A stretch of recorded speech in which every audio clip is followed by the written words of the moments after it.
Informação que vem do São Paulo: cerca de 100 jogadores já foram oferecidos ao tricolor nos últimos dias para o lugar do Caleri. Vídeo de hoje do canal do Nicola trata sobre o tema e fala também sobre um grupo importante de atletas do Corinthians que não gostava de Ramon Dias e seu filho Emiliano Dias. Preciso te atualizar também sobre as últimas do mercado e novidades envolvendo Bruno Henrique, atacante do Flamengo, que é alvo de um indiciamento da Polícia Federal. Para completar, Palmeiras tem o ingresso mais caro do futebol brasileiro, Gregory renova com o Botafogo, mas há uma condição específica importante de ser divulgada. Tudo também sobre o clássico entre Vasco e Flamengo, com expectativa de Maracanã bem longe do público total. Para completar, Fluminense perdendo a ação milionária para a Unimed, oferta com e sem Neymar para o Santos, as últimas do mercado e muito mais.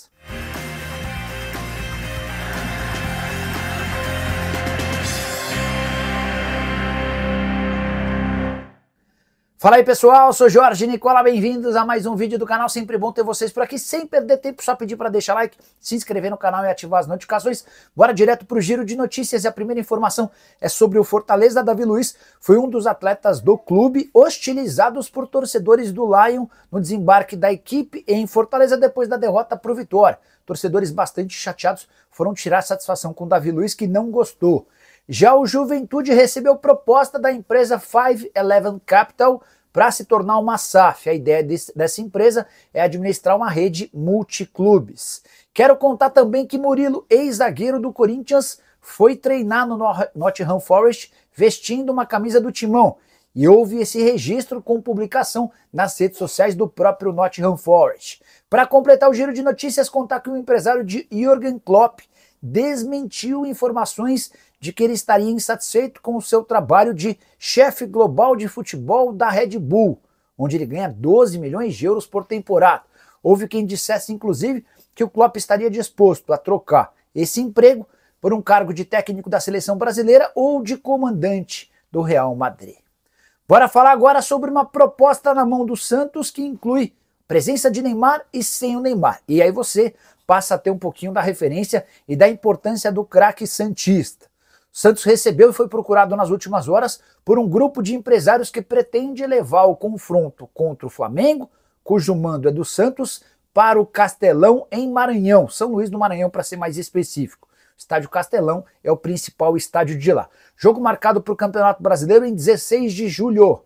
E as condições do negócio são as seguintes: se o Neymar jogar, o Santos tem direito a 3 milhões de reais. Se o Neymar não jogar, a condição do acordo passa a ser de 1,5 milhão de reais. O presidente Marcelo Teixeira ainda não se pronunciou a respeito do tema. Vale a lembrança de que, como mandante na Vila Belmiro, onde tem levado mais ou menos 10 mil pessoas, o Santos tem uma capacidade de faturamento bem inferior a tais condições. Só que, por outro lado, por conta da lesão do Neymar, que sentiu novamente a coxa, ninguém tem a mínima ideia de quando é que o atleta retorna para jogar pelo Peixe. A saideira sobre esse assunto: esse mesmo grupo de empresários já havia tentado levar o confronto entre Vasco e Flamengo, que acontece nesse sábado no Maracanã, para o Maranhão, mas não houve acordo com o Vasco.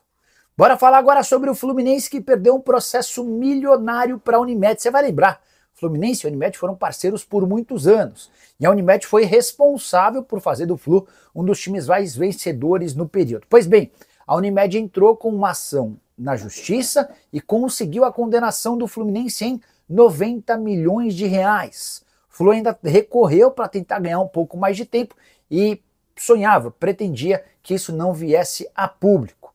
Vale a lembrança de que o Fluminense também entrou com ações contra a Unimed, com cobranças que chegavam até 45 milhões de reais, mas ainda não obteve êxito nessas ações.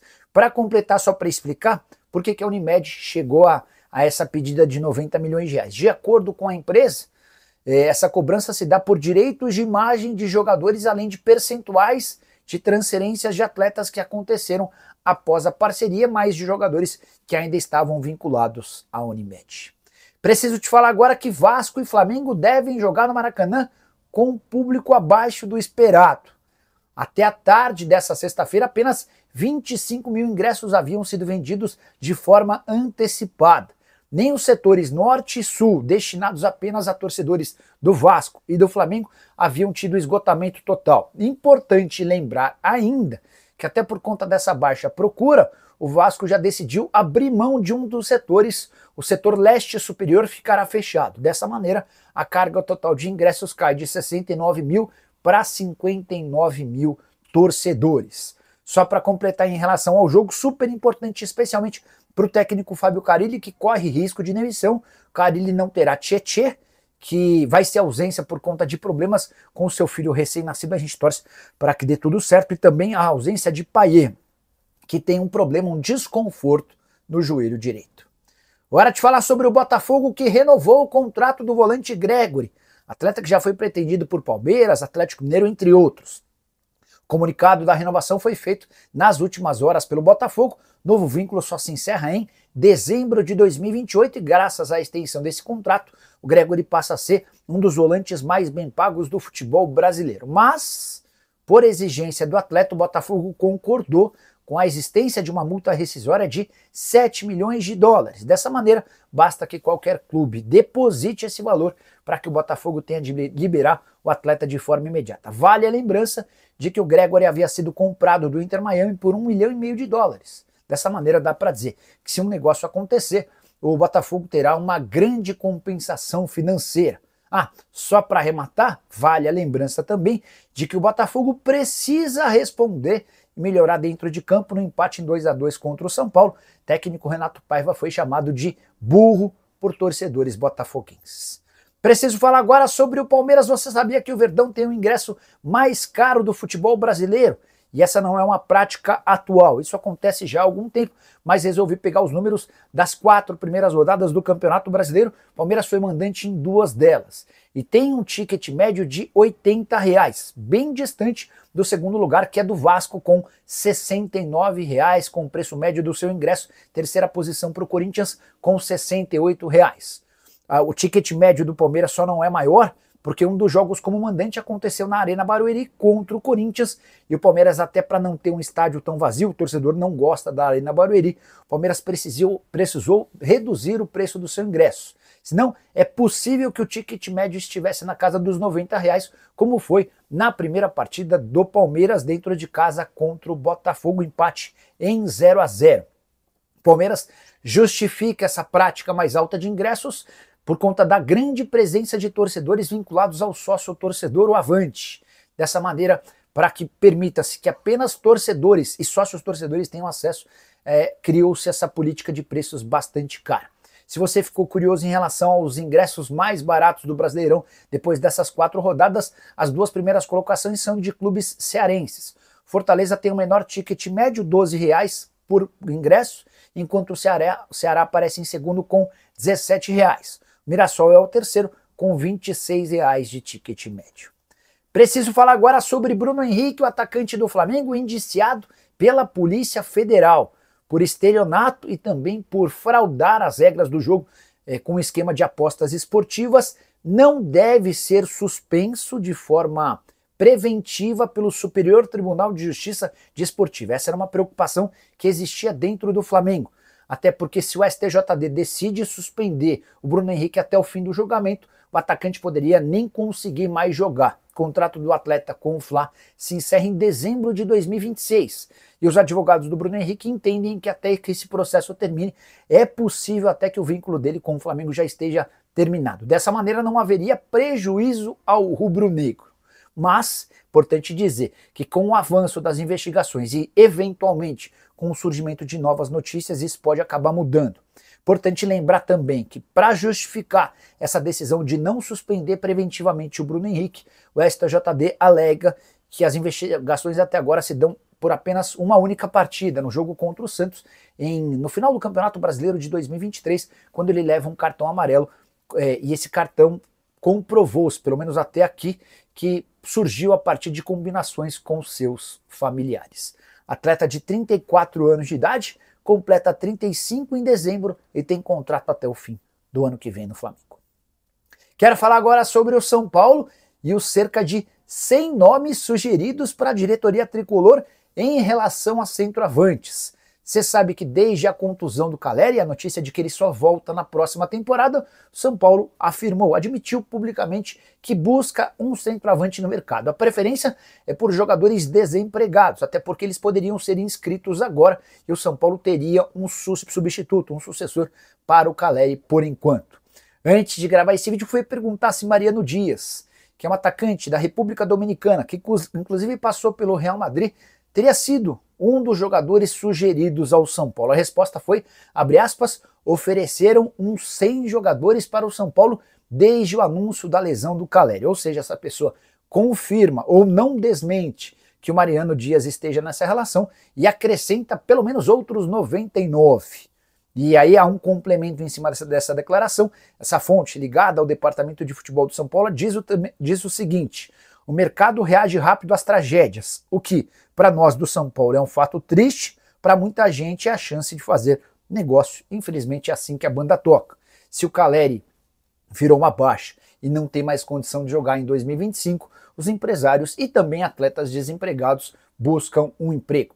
Importante lembrar que o São Paulo se inspira ou se espelha na negociação do Cédric Soares, lateral direito português que estava parado no mercado sem clube e virou ótima opção dentro do tricolor.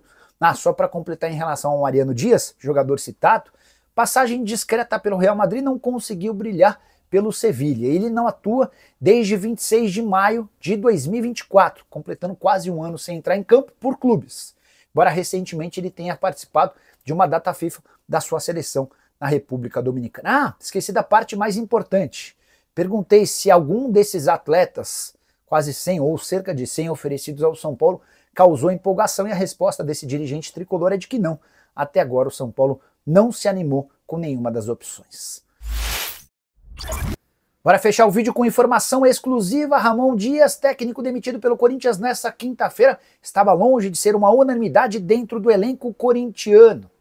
Bora explicar para você detalhes e bastidores dessa história. Antes de gravar esse vídeo, conversei com um empresário de um jogador importante do elenco alvinegro que reclamou de uma panela promovida pelo Emiliano e pelo Ramon, o filho e o pai, auxiliar e técnico, em relação a estrangeiros contra brasileiros. Dá uma olhada na frase, abre aspas, existia uma panela terrível dele com os gringos. Até por isso, passou da hora de mudar essa comissão técnica, fecha aspas. Também de acordo com esse empresário, o Ramon e o Emiliano estavam amarrados aos gringos, por isso não mudavam o esquema de jogo nunca. As pessoas mais próximas, os atletas mais próximos do Ramon e do Emiliano dentro do elenco do Corinthians eram o Angeleri, Rodrigo Garro, Romero, Martínez e Carrilho. É importante dizer que desses, Carrilho e Angeleri, peças importantes, o Garro principal jogador do time. Para completar, queria contar para vocês que antes desse movimento, a gente já tinha contado sobre uma tretinha pequena, básica, entre Emiliano Dias e Igor Coronado. O auxiliar técnico e filho do Ramon Dias nunca escondeu que estava longe de ser um admirador do futebol do Coronado e tudo que ele pudesse fazer para que o Coronado tivesse menos oportunidades, ele faria. Só para completar, vem uma curiosidade. Vários atletas do Corinthians entendem que o Ramon e seu filho protegiam os gringos, mas a pá de cal na passagem do Ramon Dias pelo Corinthians foi causada por um estrangeiro. É que as declarações do Memphis Depay criticando a forma tática do Corinthians e também o trabalho do Ramon Dias, depois da derrota por 2-0 para o Fluminense, acabaram por determinar ou por incentivar os dirigentes corintianos a dispensarem o treinador argentino e toda sua comissão técnica. Só para completar, Dorival Júnior ainda não foi anunciado pelo Corinthians. Informação que eu tenho de que nas próximas horas esse anúncio deve acontecer, naturalmente, provavelmente ao longo do sábado, até porque o Dorival só pretende voltar a trabalhar na próxima semana. Sobre o Tite, houve uma consulta de uma pessoa próxima da atual diretoria e ouviu-se que o Tite pretende trabalhar na Arábia, mas há uma resistência, ou havia uma resistência grande de parte dos dirigentes ligados ao Augusto por entenderem que o Tite era muito próximo da Renovação e Transparência, grupo comandado por André Sanches, que esteve à frente do timão nos últimos anos. E você, curtiu o vídeo? Não esquece de deixar like, de se inscrever no canal. A gente se encontra mais tarde, tem live. Tchau!